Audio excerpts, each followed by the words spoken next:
and that's a no. Wow. Now, in addition to the new chapter in the email investigation and the questions about how the Clinton Foundation is operating, the conservative advocacy group Judicial Watch is filing a lawsuit asking the FBI to release records about a meeting between Bill Clinton and Attorney General L.LYNCH on an airport tarmac over the summer. Joining us now from Washington to weigh in on this cauldron of controversies, Tom Fitton, the president of that group, Judicial Watch. Tom, so the big question, you want to know what took place between Bill Clinton and AG Loretta Lynch in Arizona on the tarmac, on the airplane. How are you going to get that information? Well, assuming it wasn't recorded, presumably they went into crisis mode once it became exposed and discussed what went on and how they were going to handle it.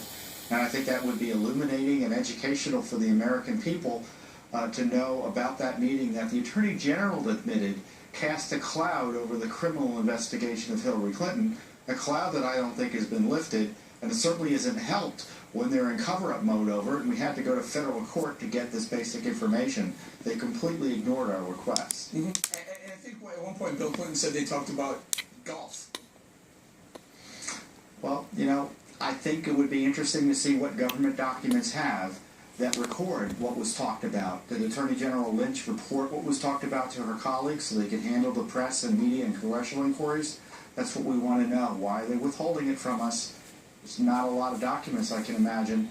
It's a cover-up, and that's why we're in federal court, and we're going to ask the federal court to require them to turn this over. Let's talk a little bit about Bill O'Reilly was talking about, Doug Bann, the Clinton Foundation, and there was a group called Teneo. It was basically a PR/lobbyist group, but acted as a broker between Bill Clinton and some high-profile, some big-time CEOs and some big corporations. I'm thinking Dow Chemical.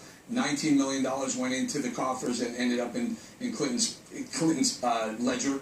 And also this group, the Laureate University, a college, that paid him somewhere around $17 million to be an honorary chancellor. Your thoughts?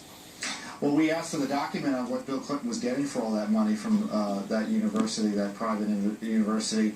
The State Department blacked out what Clinton was getting paid to do.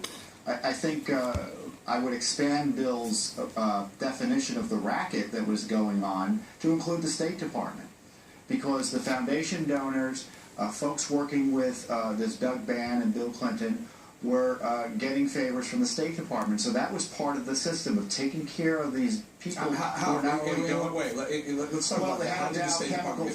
The head of Dow Chemical, for instance, was involved in shepherding Clinton over to North Korea on behalf of the United States government to help someone get out of North Korea, supposedly.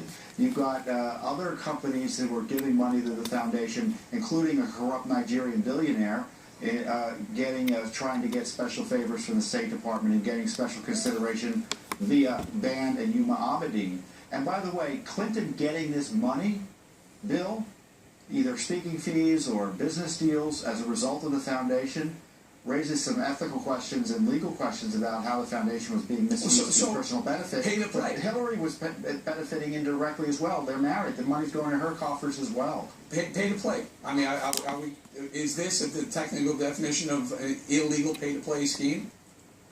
Well, you know, there's the pay-to-play with the State Department, but when you start using a foundation's donors and a charity as a way to line your own pockets and to use that to promote and gain benefits for you personally and to your business, that's not allowed under the rules. Okay, and that's an important distinction. A lot of people would say, hey, you know, he was selling his brand, he was selling his speeches and whatnot. But when you bring the State Department in, when you bring the taxpayer-funded State Department in, it changes the rules a little bit. Tom Fitton, I'm going to have to leave it right there. Thank you very much. Thank you.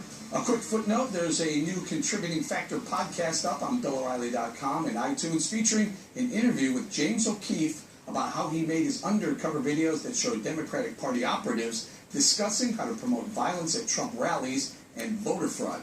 You want to check that out. Also, Donald Trump, expected to take the stage in Cedar Rapids, Iowa momentarily. We'll take you there live when it happens.